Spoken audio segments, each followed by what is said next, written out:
Oh, well, yeah, he went 1-2-1, which means you won. Yes. Surprise, surprise. Didn't see that one coming. Crazy. What's going on, everybody? NBA Strategy Show, Thursday, November 16th. I am Josh Engleman. I am joined by Adam Scherer. We are brought to you by Vivid Picks. 2-game slate.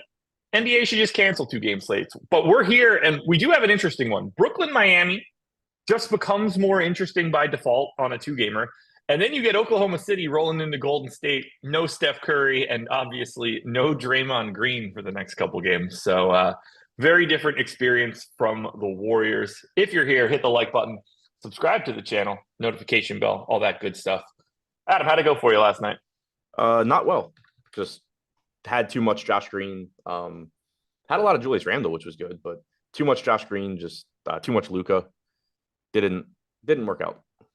Yeah, that's I went 0-2 on Prize Picks last night. Luka didn't get there. When I saw the score, I was like, oh, Luka clearly had 60 fantasy points. Like, no, he didn't. The line that I got on Prize Picks yesterday, I believe, was 52 fantasy score for Luka.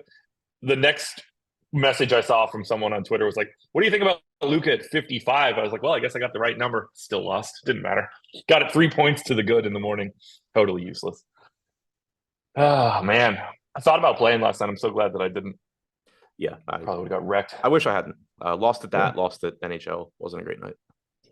But you did go 2-1-1 in head-to-heads. I did. Against Chat, huh? Run that back. What are you going to do with your $8 or whatever it was? Go to the Ravens game tonight. Buy a beer. There you go. There you go. Go Ravens, I guess.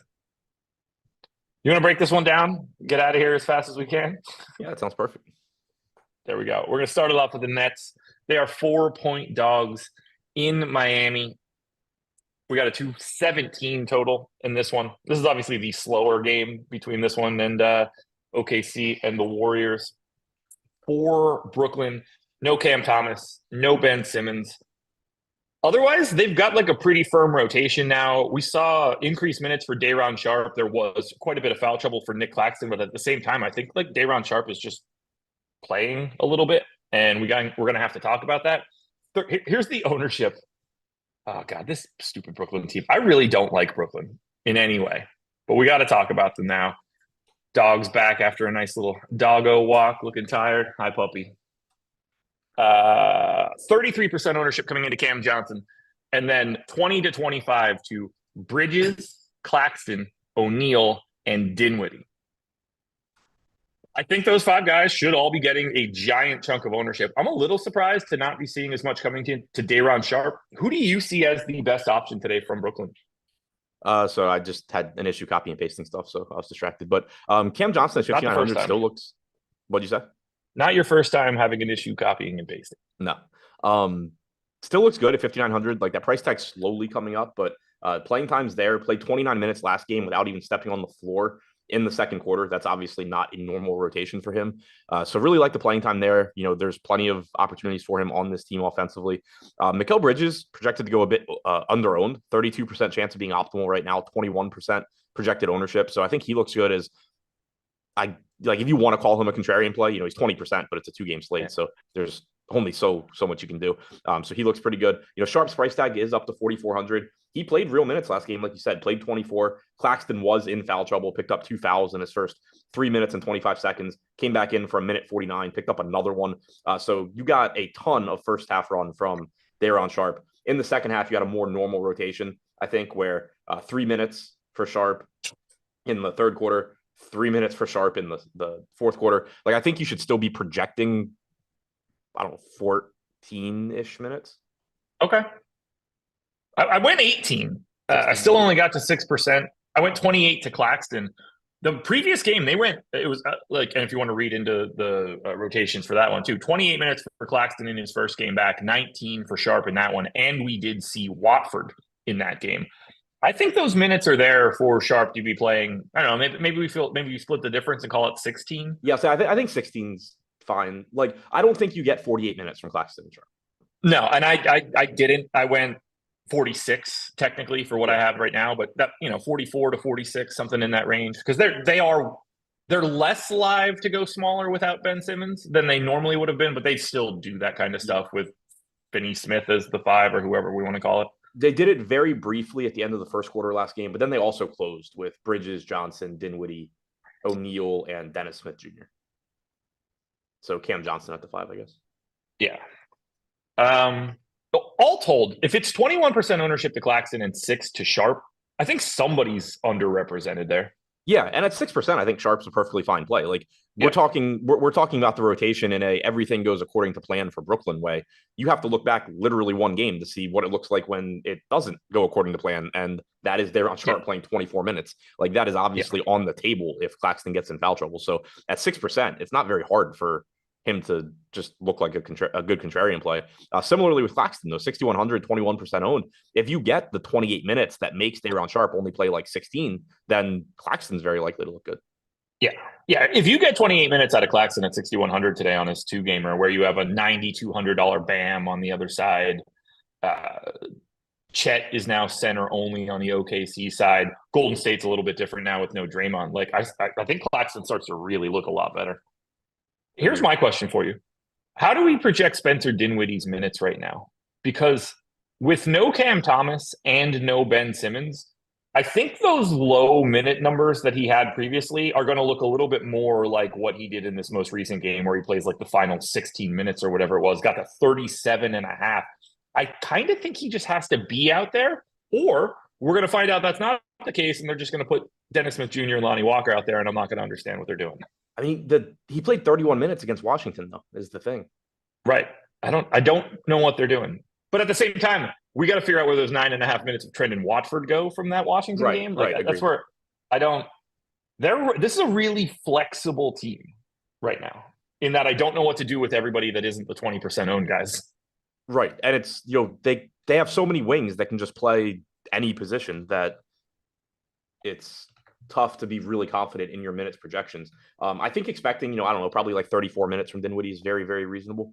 Certainly could go over like you saw last game. I don't think I'd want to be getting to we have him at 31 and a half. I would like to be higher than that. I went 31 and I didn't really trust it, but I just didn't have a good feel. And like on a day like today, every minute matters. Yeah. So I wanted to have this conversation before I really started thinking about it. I think like 32 to 34, maybe like 33 would work. I think you're going to see more. I definitely think he plays more without Ben Simmons. He's one of the only guys on this team that can fill that playmaking role. I don't want to just say oh yeah, he's a 38 minute per game guy now, because he's probably not. But I think expecting low to mid 30s is where I'd be at. Okay, we're on the same page there. Royce O'Neal, Dorian Finney-Smith, it's a little interesting to me that Royce O'Neal's 20% owned and Dorian Finney-Smith is 2 different positions, obviously. But they don't, Dorian Finney-Smith played 24 minutes in this one and 20 in the previous game. He's the guy that I thought would always get minutes here. And now it's just Royce O'Neal that's become that dude. Yeah. It is. I mean, it's interesting, that ownership gap just because of who Royce O'Neal is. You're not talking about, you're expecting him to play more minutes, but you're not talking about somebody who's a great fantasy producer and never fails when he gets playing time. And then there is still some volatility in the minutes too, where, you're going to project O'Neal for more, but Finney-Smith certainly can play more in any given game. So I just think the range of outcomes between those two is still more similar than a 20 to 2 ownership split. We have Royce O'Neal projected for 2 fantasy points more than Dorian Finney-Smith. Royce O'Neal is also $300 less. So clearly he's going to be the more popular guy. He's the guy that, you're going to play first, ownership aside, but there's enough just variance here that Finney-Smith should probably be more popular than that. I don't think you could justify Lonnie Walker at 5,700. That's a tough price tag. 4,700 for DSJ is you'll get slivers, but you can't really get there. Those two guys, I think, are mostly cross-offs. Agreed.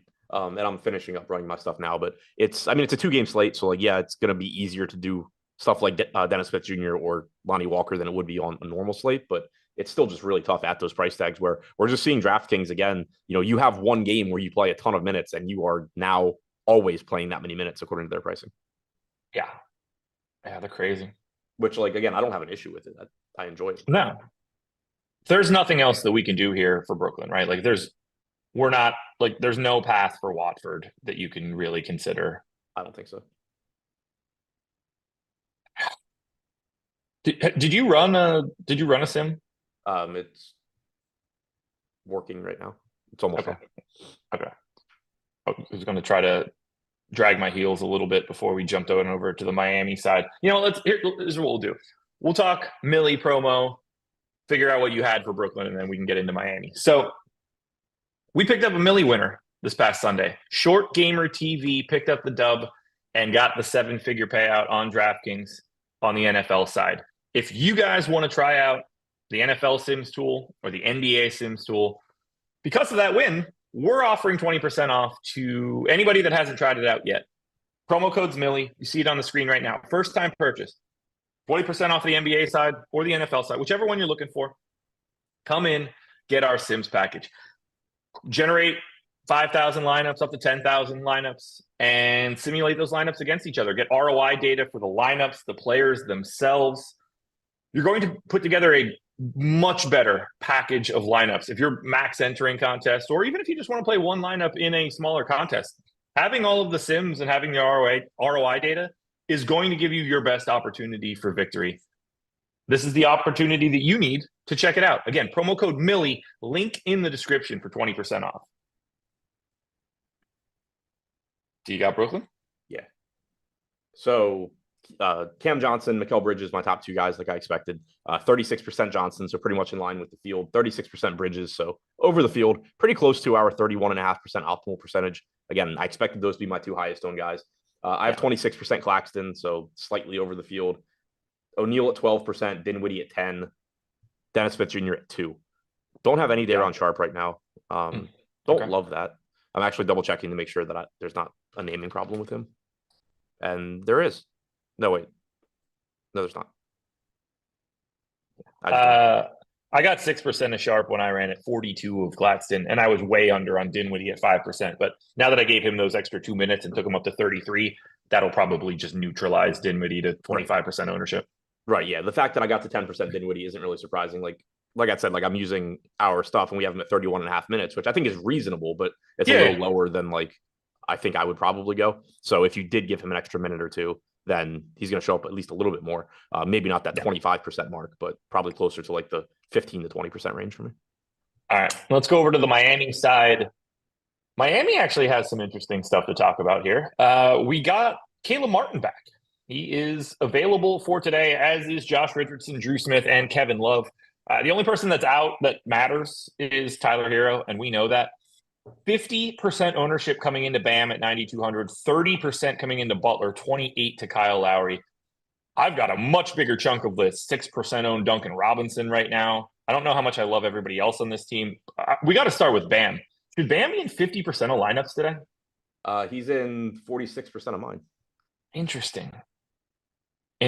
I'm seeing it more as a Shea slate than a Bam slate. I think we've got enough center value out there that like 50% for Bam feels kind of crazy. I'm also seeing it as a Shea slate. 9,200 for Bam in this spot. Well, I guess you're justifying the 50. Okay, so here's one question. How much Kevin Love do you have? 2%. Yeah, well, if you play 22%, you can play a lot of SGA and Bam. Yeah, you can. That's a tough one. 3,700 is a great price, but isn't he just Bam's backup? No. Basically. Yeah, I mean, kind of. They played a nice chunk next to each other against Charlotte. Yeah, I mean, like Bam played 36 minutes, Kevin Love played 14, Thomas Bryant played 3.5. Yeah. So the like first half, they can overlap, but right. In the first half, Kevin Love played 3 minutes, 19 seconds alongside Bam to open the second quarter. He had also played 1:28 to close the first. So you got like 5 minutes of them next to each other. When Bam rested in the second quarter, that's when they went to Thomas Bryant for 3.5 minutes. But I mean, we only have Love projected for 13.5 minutes. Like, it's not like we have him over projected, 16.5 DraftKings points. So I think it's just a salary and ownership thing. You know, we have him at 7.5% owned right now, 15.5% chance of being optimal. I don't have any confidence in what Kevin Love does, but it is a 2-game slate. He does open stuff up. And the whole reason I brought him up already in the Miami conversation was because I have 46% BAM. I also have 40% SGA. And Kevin Love's probably part of the reason why. I'm really curious to see what your ownership is on the Golden State guys, because I know I have 1,000,000% of all of them. So I'm wondering what value you're not getting if you're able to get to Love. I have a ton of Golden State. I mean, like Butler for me, 30% owned. I think he's totally fine. I think Butler looks fantastic on FanDuel. 72% owned on FanDuel. Small forward, power forward, 8,600. But Butler looks solid, 30, 35%. Makes sense to me. I don't like 30% Lowry, but like I guess that has to happen. I have 16% Lowry, so I'm pretty happy with that. We have a 28% owned, 21% chance of being optimal. He's fine. $5,600 price tag, projected for 25 DraftKings points. It's not like he's egregiously overpriced or anything, but it is still Kyle Lowry getting 30% ownership. That's not a spot where I mind just being half the field. 0.77 DraftKings points per minute so far this season. So, getting a bit more Kevin Love at $2,000 less, and then hoping we don't get the random big Kyle Lowry game.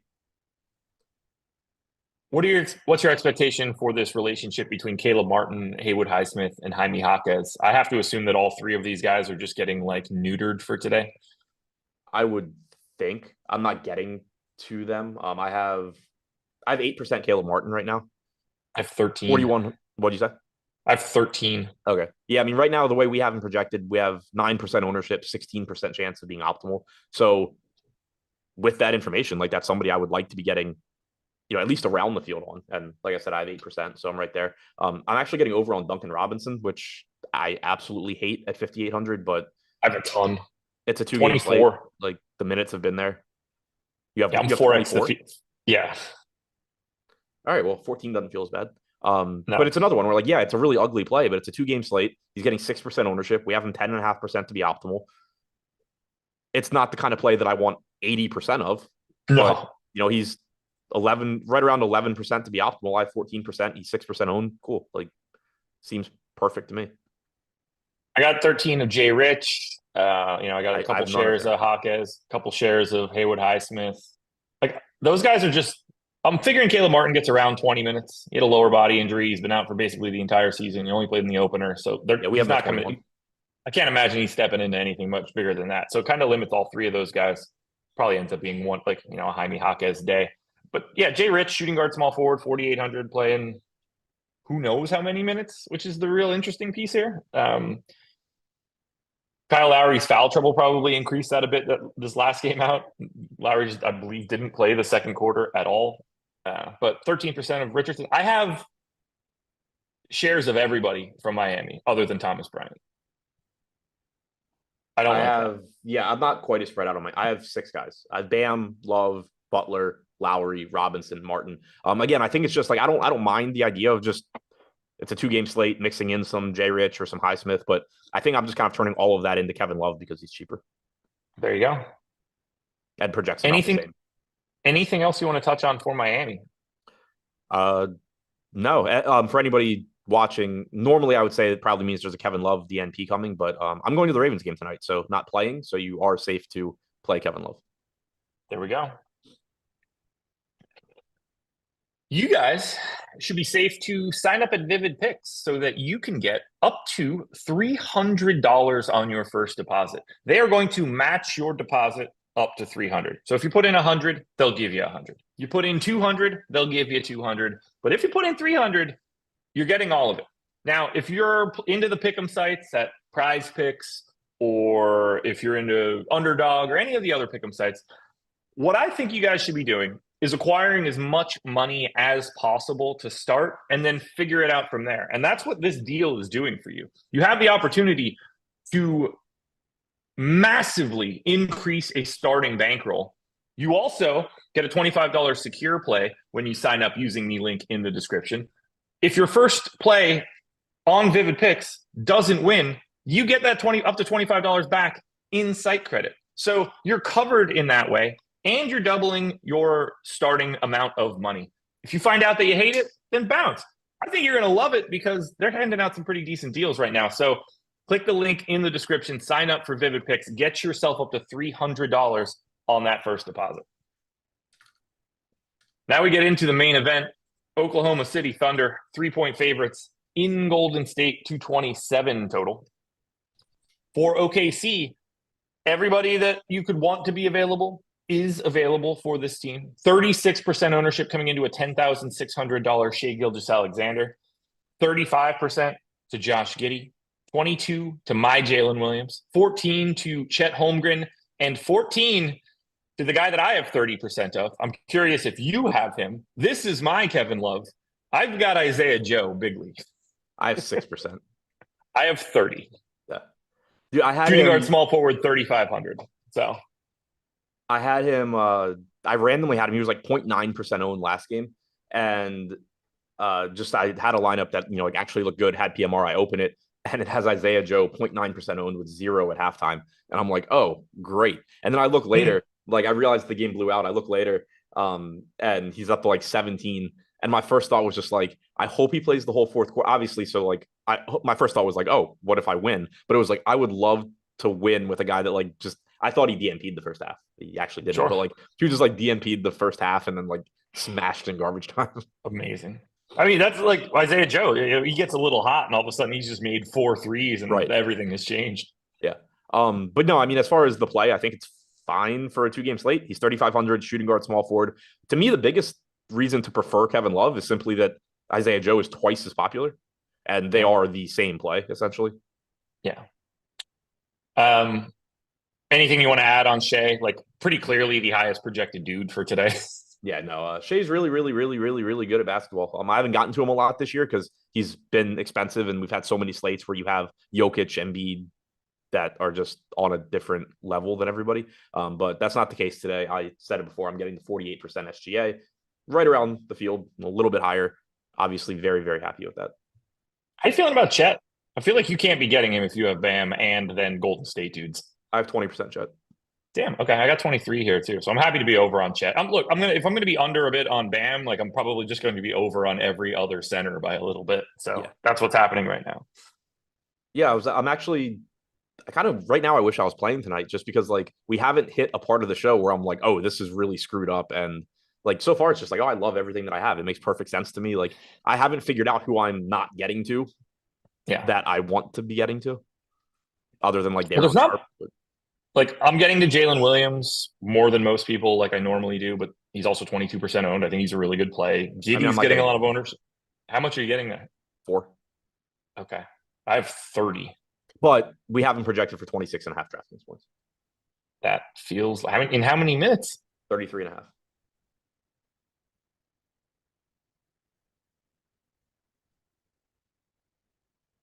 .79?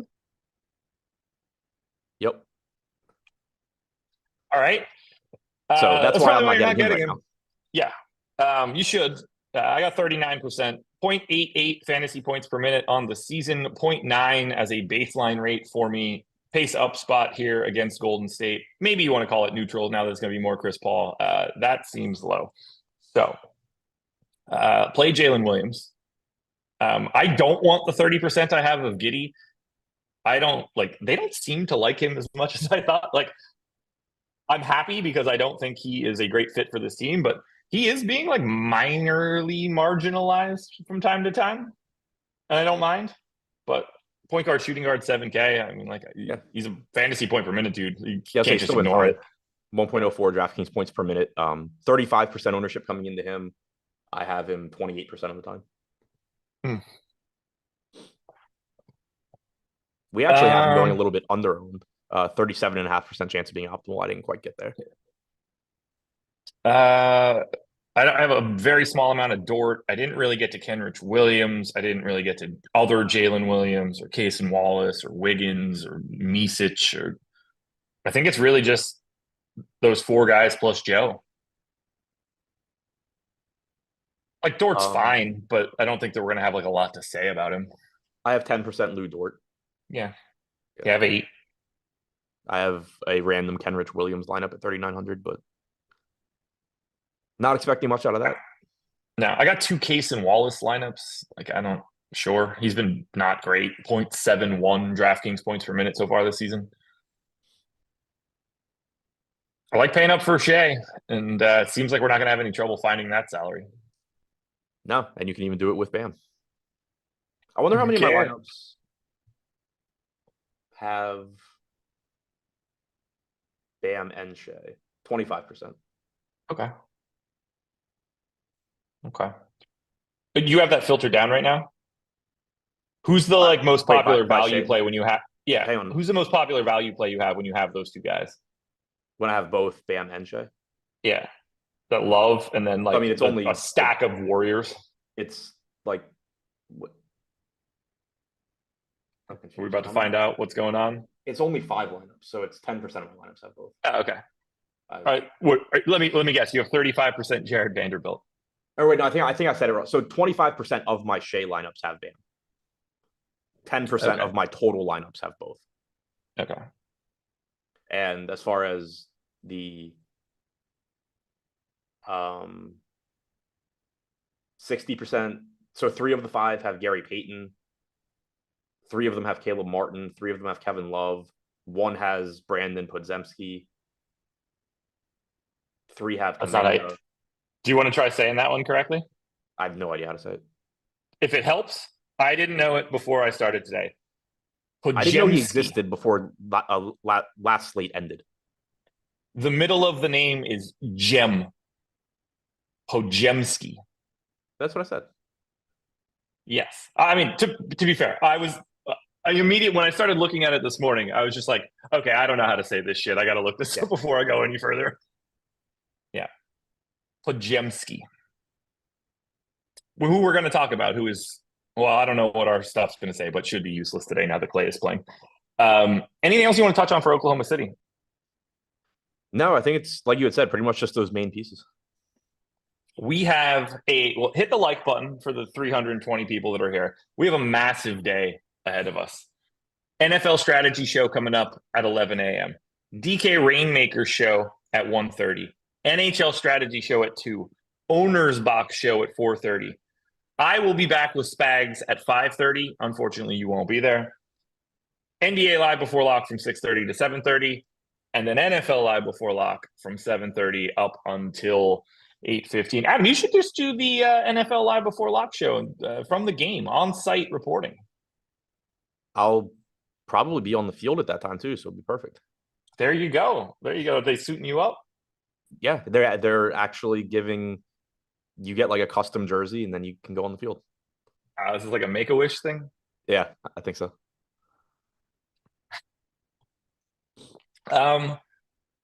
If you could you imagine if they had like ceremonial like kickoffs or field goals the same way they have first pitches? How stupid people would look. Oh my god, it'd be awful. Like they're already not capable of throwing a baseball 40 feet. Like, yeah. Can you imagine how bad that would? If you had to kick like you went out there to kick an extra point, right? I mean, that's one. Like when they asked me if I wanted to throw out the first pitch, like I was nervous about it, but like I was like, yeah, obviously. If they were like, "Do you want to like kick the ceremonial field goal?" I'd be like, "No, I don't." Like, just I would want to do that. I would want to do it. So, but I would do it. It would be great. I mean, I can't kick. I would bury that shit, and I look like an idiot playing soccer. I look like an idiot playing soccer. I probably can't kick a football more than like 10 yards. Like, extremely coordinated with like eyes, hands, upper body. My feet do not work. Oh man, that'd be so much fun. They should start doing that. They should start doing that. Opening extra points the same way we do first pitches. Or you got to kick off from wherever you kick off from. And it's just some squib down the center. I mean, you can't really even do like a first pass because like NFL footballs are just like massive. Yeah, huge. All right, you ready to see this one out? Final team to talk about, the most important team here. Yes. So like I said, to start this one out, no Steph Curry out with injury. No Draymond Green out with, I don't know, mental injury. Dude tried to strangle Rudy Gobert. He's a crazy person. 5 games, by the way. So kind of came in between where you and me were thinking. Yeah, I just figured they'd be, like in the grand scheme of things, it was like pretty light work out there, but he does keep getting into trouble. It also was a wildly aggressive move. I think it only looks so much more aggressive because Rudy Gobert is huge. Like you can't go in there with like feathers and cotton balls if you're trying to do that shit. Like it's going to look aggressive to Rudy Gobert by default. But it also looked aggressive because he just came flying in and put him in a chokehold and dragged him across the floor. Yeah, he also did that. He also did that. Here we go. 42% ownership coming into Andrew Wiggins, 16 to Brandon Pajemski, which is insane to think about, but we could have that conversation. 84 to Chris Paul, justified. 68 to Dario Saric, 21 to Gary Payton, 33 to Jonathan Kuminga, 58 to Kevon Looney, and 51 to Klay Thompson. Let's get the obvious shit out of the way first. Chris Paul, $6,700 point guard, 84% owned. He's the best play on the slate, I think. He'd be in every lineup I played. Yeah, I got to 87%. If it was 100, I wouldn't even bat an eye. It's just like I don't know how you don't get this. Right, yeah, and same. Like if I ended up at 85%, like so I would end up with 47 instead of 50. Like that's fine. But right now, if the slate started, 50 out of 50 Chris Paul for me. Stephen Leibowitz said, "How Gobert did not go off is amazing to me. He's French. What do you mean? How did he not go off? That's like a typical outcome for him and the rest of his countrymen. What are you talking about? Couldn't it be more obvious?" The post game from Gobert was pretty soft too. The quote about like he was trying to put me out if he knew how to choke. Like no, he wasn't actually trying to injure you. No, he would have hopped on your back and became the backpack that he's normally wearing when he shoots his jumpers. Right. But yeah, no. Like he was not trying to like actually hurt you. He was trying to get revenge for all of us for causing COVID. Right. All right. 68% ownership coming into a $5,200 power forward center, Dario Saric. I have no idea how you get away from this one in bulk. Same 76% Dario Saric for me. Yeah. So again, 68% owned, 52% chance of being optimal. I'd be over the field right now. We're just running into these plays where, yes, they are going over owned relative to optimal percentage, but you're still talking about somebody that is in the optimal lineup over 50% of the time. In Chris Paul's case, 3/4 of the time. So, if you want to just strictly say like, oh, you can't play this guy because he's over-owned, that's an approach. But I think you can find some other guys that are over-owned that aren't going to make you lose 75% of the time. These guys are just such staggeringly good point per minute plays on this slate that it is like impossible to run away from them. $5,400 Kevon Looney is center only, 58% owned.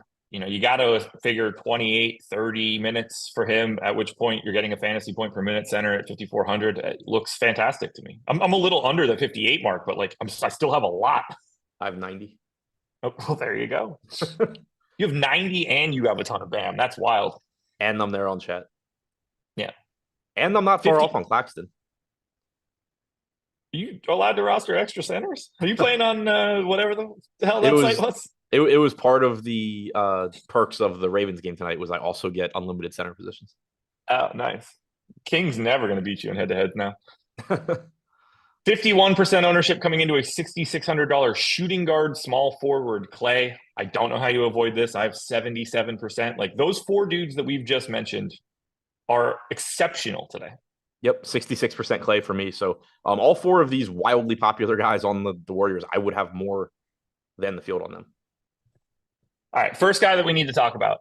42% owned, small forward, power forward, $5,100 Andrew Wiggins. If you tried to explain $5,100 Andrew Wiggins a year ago, it would make no sense. I'm going to play the shit out of him. I have 58%. He clearly, like on paper, looks amazing. 0.68 fantasy points per minute this season for Andrew Wiggins. Yeah, so this is finally one where I'm not getting there. I have 24% right now. So like he's still in lineups, but not to the same level as the field. And it's not like I think he's still a good play at that price, missing Steph, 5,100. We have him with a 31% chance of being optimal. So we just have him projected quite a bit behind Paul, Looney, Saric, Thompson in terms of chances of being optimal. I'm obviously playing a lot of chalk, like we just talked about the other four guys. So at some point, I do need to start, mixing in some lower owned guys, and Wiggins is kind of just the one getting kicked out from this team. Not to say I'm not getting him, like he's still in a quarter of the lineups I made. Yeah. It's a minutes thing for me. It's all about how you can project him, and I don't really have a great feel for it. I went 30. That's probably a little high. The fact he played 27.5 last game is concerning to me because we've talked about it before when you get guys injured during games or ejected or whatever it may be. A lot of times the coaching staff in that one game will just go heavier on the guys that were already, expecting to play, already playing, already in the rotation. And then they figured out the next game and they, have a normal rotation again, just with different players. This game, you have Thompson and Draymond get ejected immediately. Curry's already not playing. Wiggins still wasn't pushed into a bunch of minutes. No. And then on top of that, you also, like Steve Kerr's tendency is to run a deep rotation when he's shorthanded. Not to say that that's always going to be the case, but you shouldn't be projecting Golden State the same way you would project a team like, kind of like we talked about with Chicago yesterday, that generally runs a tight rotation even when they're missing guys. That's not really Steve Kerr's MO. So Wiggins could obviously play a lot, but I'm concerned by the fact he still only played like 28 minutes last game when they were unexpectedly shorthanded. And now you have Kerr able to go into a game saying like, oh, well, we're just going to grab these 3 guys out of the stands, play them 12 minutes apiece, and, Wiggins can play 28 again. Where are you landing on a 33% owned Jonathan Kuminga? Because I'm nowhere near it. I am at 32%. Interesting. I haven't projected really well. Basically, close to a fantasy point per minute in 18 minutes. It's just, I think 33% ended up being a bit too high for what I have, and I'm just getting to other dudes in that range. We have him at 22 DraftKings points in 20 and a half minutes. 33% ownership, 27% chance of being optimal. 4,400, I think, just a useful price point. 1.07 fantasy points per minute. It's at 0.88 for the year. That seems aggressive on Kuminga.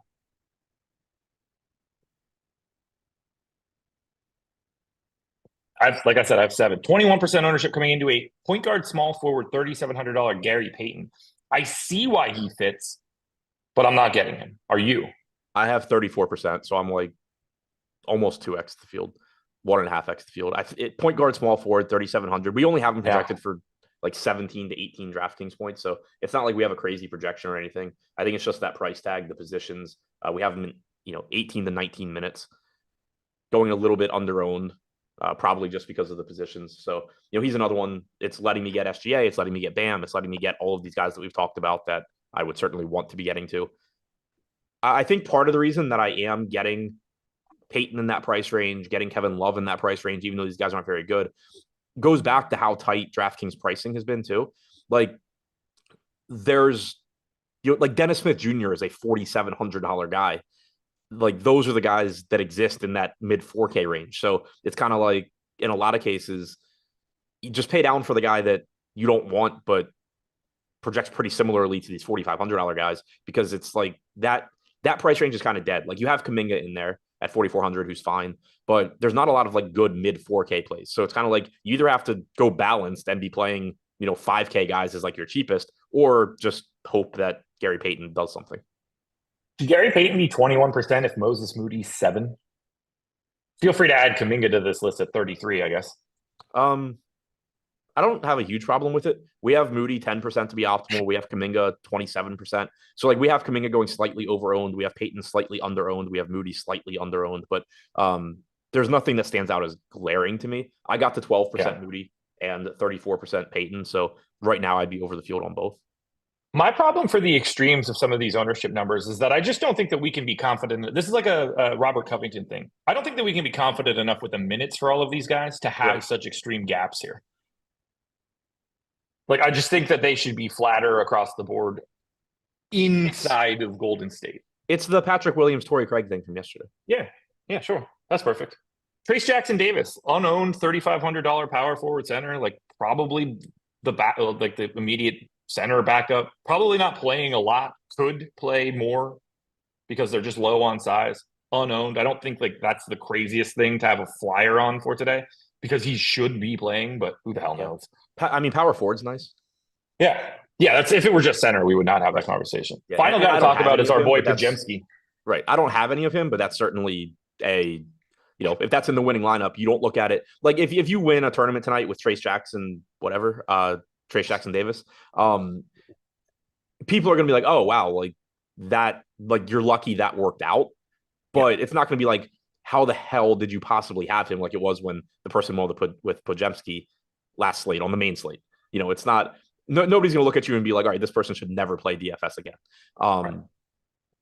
It's like obviously if it works out, you're lucky because that's just the type of play that it is. But you also like that. It's one of the like crazy things to me is people will be like, oh, like you got lucky on whatever. Like you have to get lucky in like 8 different spots to win a tournament any given night. So yeah, Right. So Pajemski, 16% owned, 4,600 point guard, shooting guard. I have 2%. I don't see the appeal here. I have I have 12%. So I'm a little under the field. I think the appeal is just we don't know how many minutes he's going to play. Same thing we've said about all these guys. He's been productive when he's played this year. He's played 91 minutes, 1.05 DraftKings points per minute. I don't love the price tag, but I think it's also there's not a lot of good plays in that price range. Like you can say you don't like him at 4,600, but who do you like at right around 4,500? Like there's huge question marks about all these guys. Yeah, like I'm getting a little bit of Haywood Highsmith in that range. Josh Richardson is at 4,800. Right. Like you can't be Royce O'Neal at better 5. plays. No. I just look at it like he only got those minutes because of Clay. I don't know where he's slotting in to get anything of substance over anybody else that already gets minutes. Right. Could he? Yeah, but like, I feel like he's got to be behind everybody we've named.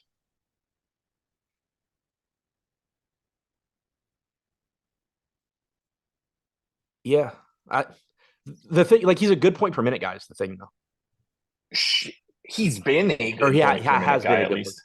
One. Okay, so my question is, do you have Corey Joseph getting minutes? I did give him some playing time, yes. Okay. I will not be playing Corey Joseph. No, but we didn't give him any minutes. So, okay. What if Corey Joseph is like in the rotation? Well, I mean, for me, I have him. So I gave him 10 minutes. So I'm saying it in the context of Pajemski. Like we have him projected. If Corey Joseph is playing, then Pajemski looks way worse. Right. We have Pajemski at 24 minutes, 20 DraftKings points. Yeah, I can't go to 24 minutes. To me, that's way too high for him. Like if that's how you're projecting this, then yeah, he looks good. But that's more minutes than Gary Payton. That's more minutes than Moses Moody. That's with Corey Joseph not stepping on the floor. Like, yeah, he can play half that many minutes. I don't know why he would be playing those minutes. Like the only other time that we didn't get Clay, the game that he sat out the second half of back-to-back, we got 23 minutes out of Pajemski in that one. I think he's just tied to whatever Clay is doing at a minimum. Like I think the very likely scenario is that he plays like 14 or 16 minutes.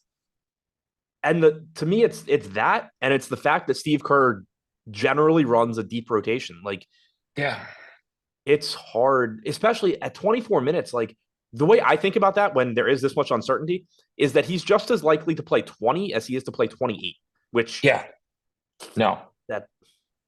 unless he thinks that Clay's going to get in another fight to start this game. I don't see how you could be that confident. Like, especially with the fact that we're losing Draymond. In theory, we should be creating more dudes in this lineup with size. Right. Whether if that's Kuminga that steps into that, fine. But I don't really have confidence in the Payton, Moody, Corey Joseph, Pajemski minutes in any way. And I kind of I'm not getting to all of them because if Corey Joseph is out there, that's 10 minutes that's stopping value from somewhere. Right. And to me, it's easier to get to. So to me, it's easier to get to Kuminga for the reason you said. Draymond's out. They need size. Kuminga fills that role. Yeah. Gary Payton is really cheap, has good positional eligibility. He's in the rotation. I don't mind that one. Moody, same kind of thing. Like he's a wing. He can soak up some of those minutes. Generally is in the rotation, or at least on the fringe of the rotation. I mean, he's played every single game, 14 minutes a game at a minimum, basically. Yeah. Pojemski to me is like you said, where are the minutes coming from for him? I think he's just blocked off by Clay. To me, he's like the last guy that gets it. Because if you're going to do anything, you want to play Gary Payton a little bit more, potentially on the opposite side of Shai Gilgeous-Alexander. That just makes sense. Kuminga's the size piece of this. Moody isn't little. I mean, Pajemski's 6'5". He's not a wisp of a human being, but you're I getting a little kind of bit feel more like length out of Moody, Podziemski is being viewed as Steph's backup. which I don't think is the case. Right. Well, Okay, I mean, like obviously Chris Paul is Steph's backup, but like I yeah, think he's being viewed as like the the backup backup point guard one now. and two. Yeah. Yeah. And I don't think that is what they're doing based on what we've seen. I think he would have been playing more in all of these other games. So I was trying to kind of get an answer based on just, who he's played with this year. He's played 3 minutes sharing the floor with Clay. He's played 7 minutes sharing the floor with Steph. So mostly he just hasn't played, but he has played twice as many minutes with Steph as he has with Clay.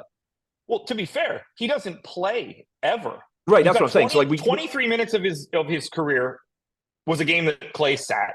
He just played 39 minutes in a game where he clearly didn't play on that 1.7 minutes that Clay was out on the floor. Right.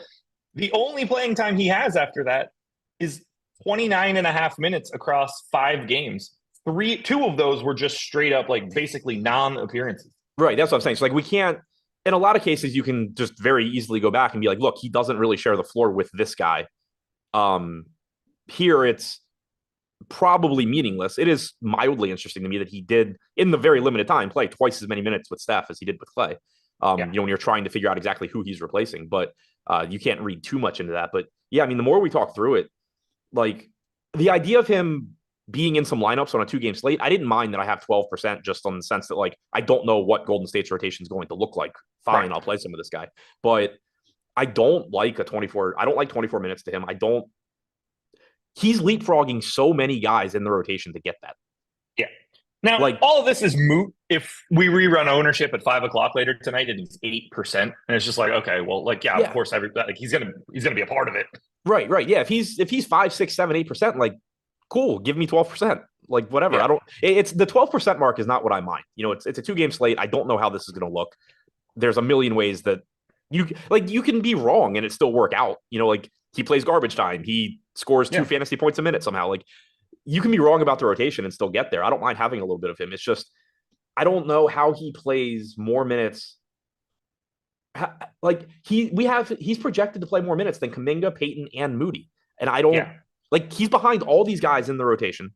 Like he's not every in the other rotation. day. Every other day he's miles behind. Right, he's not in the rotation. Other days, those guys all are.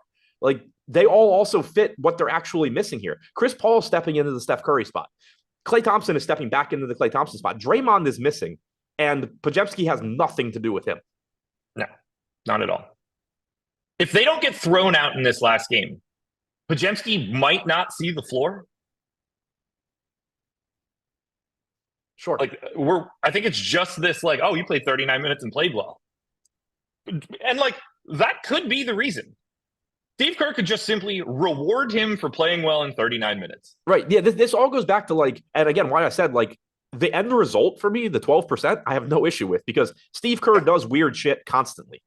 Yep. Like this conversation about what Steve Kerr does when players are out and what the rotation can look like is usually a huge fool's errand because there's usually no real easy explanation to it or rhyme or reason. It's Steve Kerr just does it.